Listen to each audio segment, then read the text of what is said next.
when I heard on one of the great anti-war marches, 2 million people chanting, in our thousands, in our millions, we are all Palestinians, my heart swelled with pride, and I knew then that this was a battle that the Palestinians will ultimately win.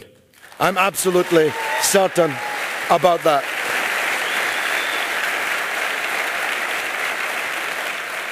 But of course, we have to ask how this all came about. Well, it originated in my own country, in the building in which I worked for 25 years. There, in an act unique even by imperialist standards, the British Foreign Secretary, on behalf of one people, promised a second people, a then tiny group of atheistic Jews called Zionists. I'll come back in a minute to why I'm accentuating their atheism. He promised them the land which belonged to a third people, which at the time he made the promise, Britain did not even possess as an imperial possession. Unique. I mentioned that there were atheists for this reason. This group of white European settlers, called the Zionists, had no particular wish to go to Palestine at all. In fact, they negotiated with the British, and I have seen the papers with my own eyes, to take possession of the Seychelles, on which they wanted to build their settler state. They negotiated with the British to take possession of a part of Uganda, to make their Israel there. They negotiated for possession of Patagonia in Latin America, to make their Israel there. They had no particular wish. It was only later, much later, that we learned that God was an estate agent who had apparently promised this land to them, and that those living there for centuries, millennia, would have to get out to make way for them. This is an entirely bogus claim to somebody else's territory. And of course, the British government was superseded in time by the American empire, which has for the last 50 years paid for every bullet in the back of every Palestinian child, paid for every rocket, every shell, every Apache helicopter gunship. Isn't it obscene how they call their weapons of death after the very indigenous people that they themselves put to death in order to seize their country in the first place? And now, what do we have? We have the Palestinian people whose country was eliminated, whose people were scattered. Finally, they were able to have an election. An election. What we invaded Iraq for, what we invaded Afghanistan for, the Palestinians were able to have an election. It was described by Jimmy Carter, the election monitor supremo, as pristine, crystal clear, transparent, perfect. The problem was that the people voted the wrong way. Now let me say this for the 10,001st time. I am not now, nor have I ever been, a supporter of Hamas. I'm a supporter of somebody quite different. If I'd had a vote in the Palestinian elections, it would not have been for them. I'm not a supporter of Hamas, but I am a supporter of democracy, and the only people entitled to choose the leadership of the Palestinian people are the Palestinian people themselves. How else could it be? How else? Just ask yourself that question. How else can it be? I don't like the government of Canada, but I can't choose who the Prime Minister of Canada is.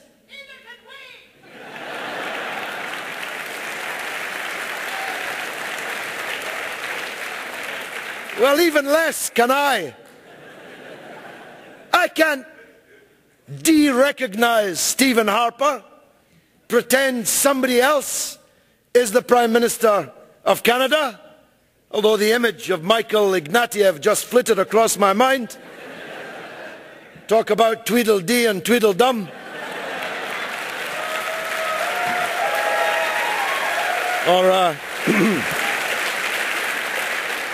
Or two cheeks of the same backside. I can't do it. I have to accept that Harper is the Prime Minister of Canada. You would never accept any other foreign country to decide who your Prime Minister should be. So why are you insisting on it in Palestine? Why has Canada and the United States and the European Union immediately imposed a state of economic siege on the Palestinian people to punish them because they voted the wrong way in a pristine democratic election? How can that possibly be justified? How can it be squared with our protestations of love for democracy in other countries, even in that own region? And it hasn't stopped at a siege, has it? It hasn't stopped at the fact that in Gaza today, 80% of the people are refugees, a magic number.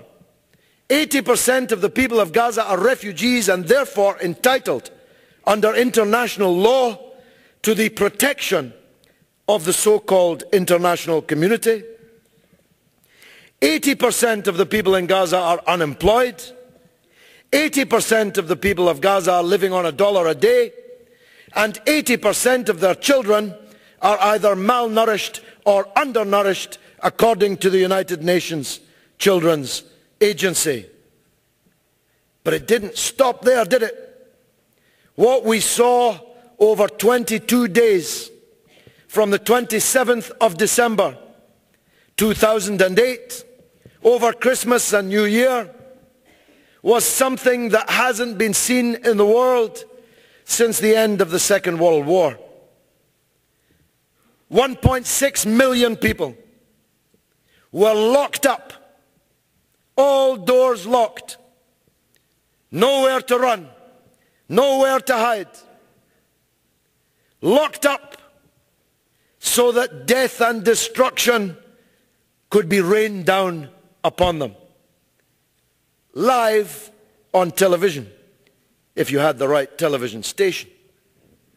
Live on television for 22 days and nights, we saw a barbarous assault on a civilian population who could not escape the destruction because the doors were locked by the people dropping the bombs. Not only bombs, but gas. Can you believe a state calling itself, though we do not accept this nomenclature, but calling itself the Jewish state, dropping white phosphorus gas on 1.6 million civilians in a densely packed little place, 25 miles long, 1.6 miles wide. We saw them, the clouds of gas. I recognized them right away because I was present in Beirut in 1982 when the Israeli army led by General Ariel Sharon swept into Lebanon, occupied the south of the country, an occupation they continued for the next 28 years until they were driven out by the Lebanese resistance, about whom more later.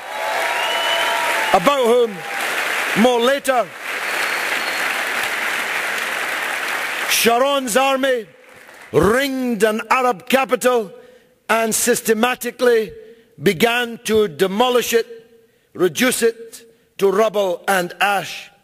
I visited the hospitals in Beirut.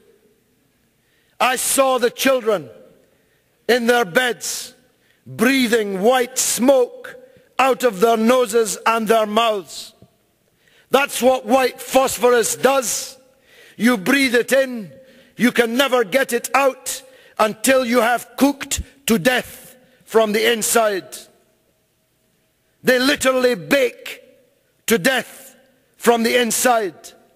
I never saw anything like it in my life in 1982, and I watched it again live on television in 2008, 2009, and the world did absolutely nothing about it, and the Canadian government supported it from the first day to the last day. The American government supported it from the first day to the last day. That God-fearing Christian, Tony Blair, supported it from the first day to the last day. And the corrupt kings and puppet presidents that rule the Arab world, almost without exception, from one end to the other, did nothing about it. You may have seen, as I did, the destruction of an area called Zaytun. Beautiful name, means olive, on the outskirts of Gaza City, completely flattened by Israel. The dead and the dying lay in the rubble for 5 days and nights. Israel killing any ambulance person who approached to come to the rescue of the dying, to rescue and recover the bodies of the dead. You may have seen, after 5 days, the ambulance man picking up the body of a small child, blackened, minus her legs, which had been eaten off by the dogs, roaming through the killing field of Zaytun. In that district, one family lost 35 people dead in one family. You may have seen, as I did, and I talked to this girl. Here I address the Arabs and the Muslims in the audience in particular. A little girl of 11 had been staying with her grandmother when she heard the news that her house had been destroyed by a rocket fired by an Israeli jet financed by the United States of America and applauded on its mission by your government and mine. She got there with her elderly grandmother to discover that her mother and father and all 5 of her brothers were dead. Now an orphan, quite alone, with only an aged grandmother in the world. I met her. This is what she said to me, out of the mouths of babes. She said, "Where is this great Arab world that they teach us about in school? Where is this ummah that they teach us about in school? Why did they leave us alone to face all of this? What did we do to deserve to be left alone to face all of this?" I had no answer for this child, except to promise that I would go around the world until my breath ran out, to rally people in every part of the earth to come to her side, to be her brothers, to be her parents, and to rescue her and the others from this great crime.